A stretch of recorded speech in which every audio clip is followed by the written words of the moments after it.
Exodus 10.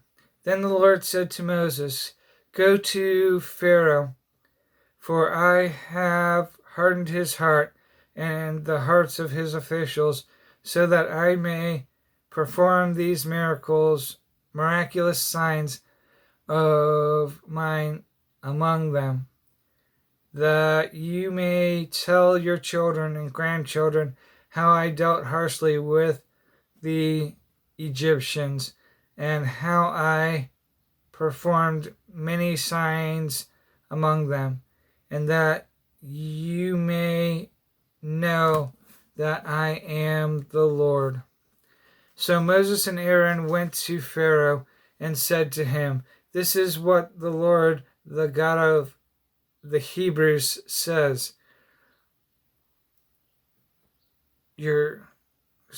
How long will you refuse to humble yourself before me?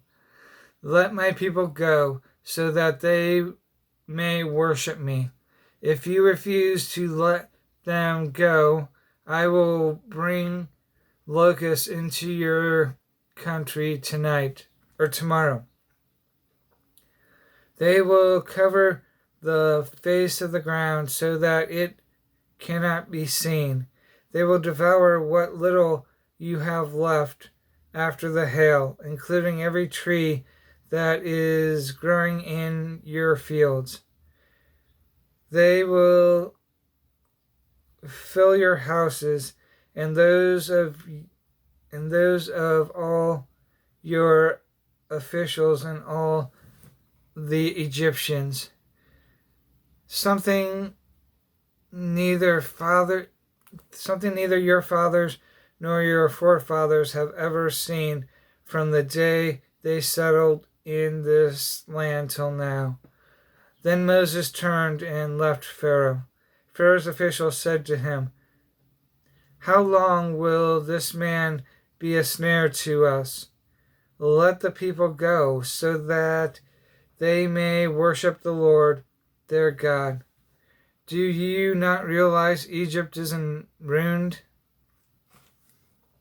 Do you not yet realize that Egypt is ruined?" Then Aaron and Moses were brought back to Pharaoh. "Go, worship the Lord your God," he said. "But just who will be going?"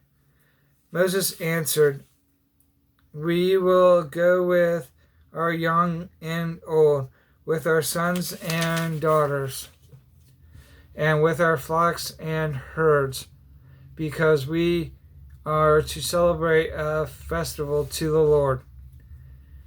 Pharaoh said, "The Lord be with you if I let you go, along with your women and children. Clearly you are bent on evil. No, have only the men go and worship the Lord, since that's what you have been asking for." Then Moses and Aaron were driven out of Pharaoh's presence.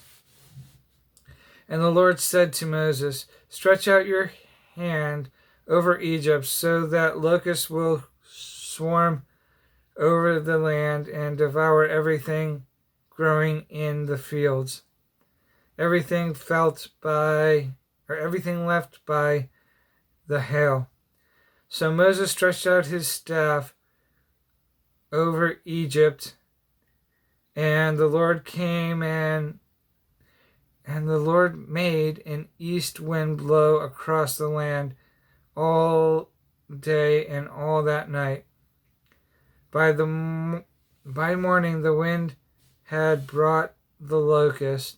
They invaded all Egypt and settled down in every area of the country in great numbers.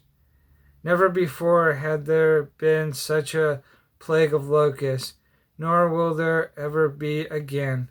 They covered all the ground until it was black. They devoured all that was left after the hail, everything growing in the field and the fruit on the trees. Nothing green remained on the tree or plant in all the land of Egypt. Pharaoh quickly summoned Moses and Aaron and said, I have sinned again. The Lord your God, against the Lord your God, and against you. Now forgive my sin once more, and pray to the Lord your God to take this deadly plague away from me. Moses then left Pharaoh and prayed to the Lord. And the Lord changed the wind to a very strong west wind, which caught up the locusts and carried them into the Red Sea. Not a locust was left anywhere in Egypt, but the Lord hardened Pharaoh's heart, and he would not let the Israelites go. Then the Lord said to Moses, Stretch out your hand towards the sky so that darkness will spread over Egypt, darkness that can be felt. So Moses stretched out his hand towards the sky and towards darkness, and total darkness covered all Egypt for 3 days. No one could see anyone else or leave his place for 3 days. Yet all the Israelites had light in the places where they lived. Then Pharaoh summoned Moses and said, Go worship the Lord. Even your women and children may go with you. Only leave your flocks and herds behind. But Moses said, You must allow us to have sacrifices and burnt offerings to present to the Lord our God. Our livestock too must go with us, for a hoof is not to be left behind. We have to use